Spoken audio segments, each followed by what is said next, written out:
Sukarno was born in 1901 in Java, the dominant Indonesian island. He grew up under the demeaning rule of Dutch colonialism.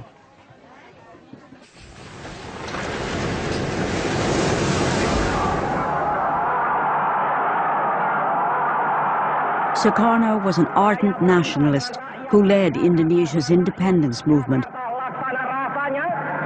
He became president of the new Republic of Indonesia in 1949. Belum ada yang menandingi Soekarno sampai sekarang. Dialah yang mengerti nasion Indonesia itu. Karena itu juga Soekarno lah yang tidak jemu-jemunya menganjurkan tentang nation and character building.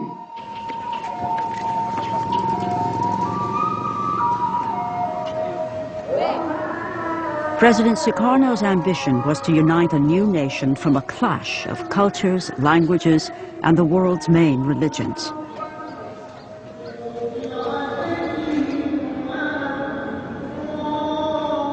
Indonesia is the fourth most populous nation on earth and the world's largest Muslim community.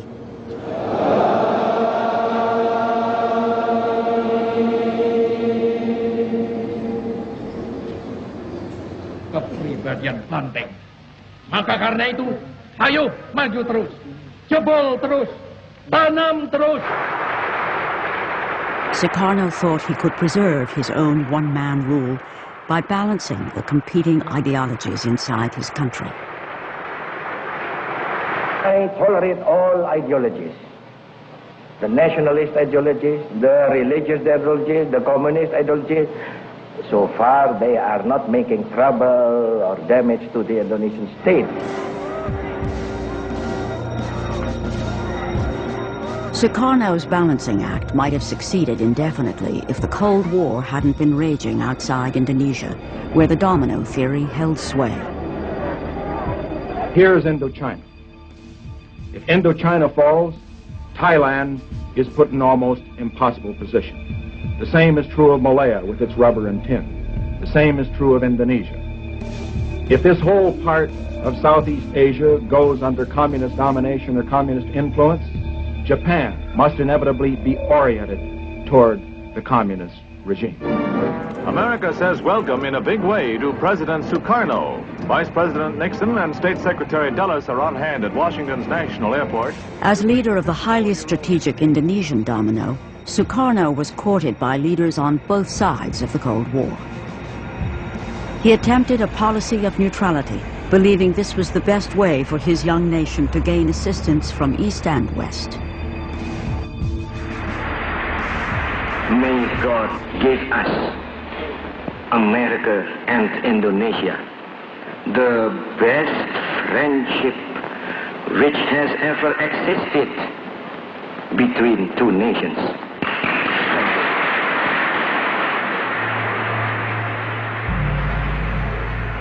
Only 3 months after his address to Congress, he visits China and the Soviet Union. This was interpreted by Washington as going over to the communist enemy.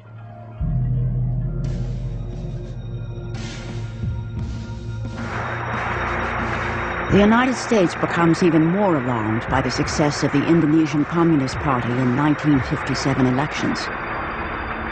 Indonesia is now seen as a questionable ally.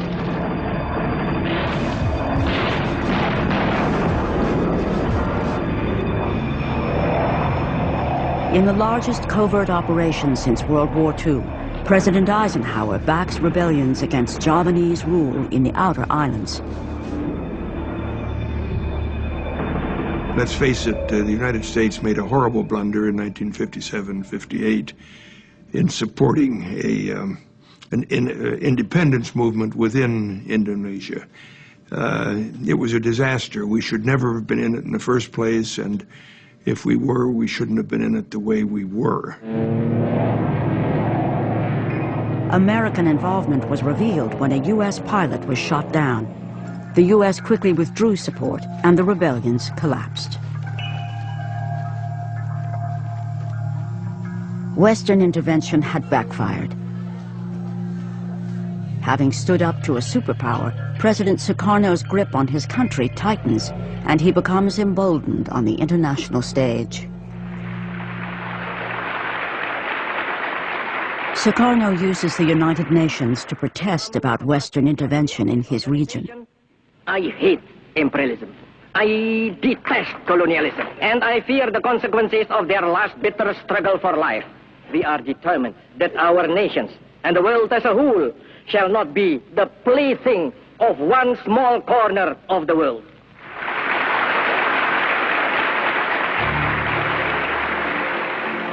Shortly afterwards, Britain moves to form the new state of Malaysia on Indonesia's border. Sukarno is not consulted.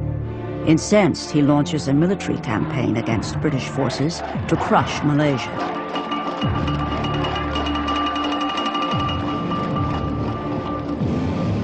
Britain's top propaganda specialist, Norman Reddaway, is sent to Singapore to take charge of Britain's propaganda war. What I remember Norman telling me, his mission was very simple. Do anything you can, he was told, to get rid of Sukarno. And he was given a budget. It was a matter of hundreds of thousands of pounds. Sukarno had a well-deserved reputation as a womanizer. The CIA had tried to undermine him in the eyes of his people by producing a pornographic film with a body double wearing a Sukarno mask.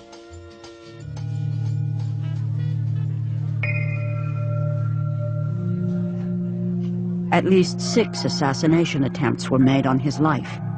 Sukarno blamed the CIA for most of these.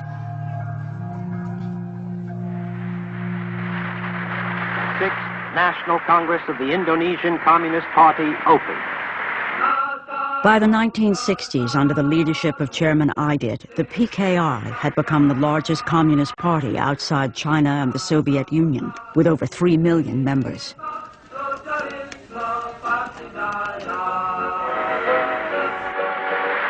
The personal appearance of President Sukarno increases the atmosphere of unity of this gathering. Sukarno himself is a nationalist, not a communist, but he depends on the Communist Party because it can mobilize mass support for his political objectives.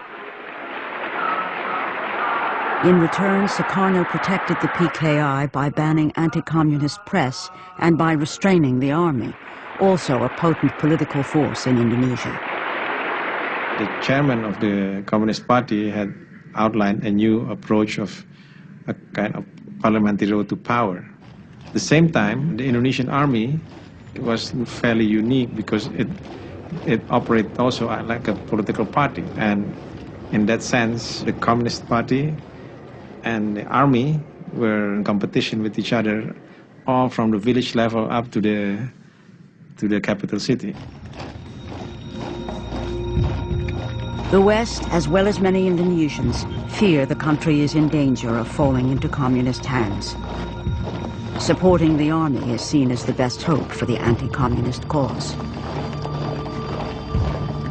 With the PKI growing rapidly under Sukarno's protection, the lines are drawn for an inevitable showdown.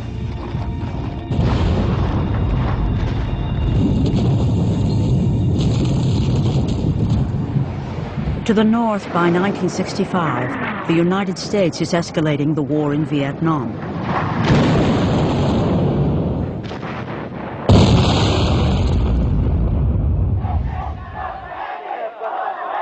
In protest, U.S. buildings in Indonesia become a target.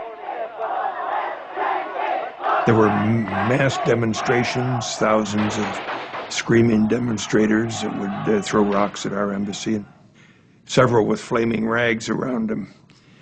So we were, in effect, public enemy number 1 at that point. We had replaced the British.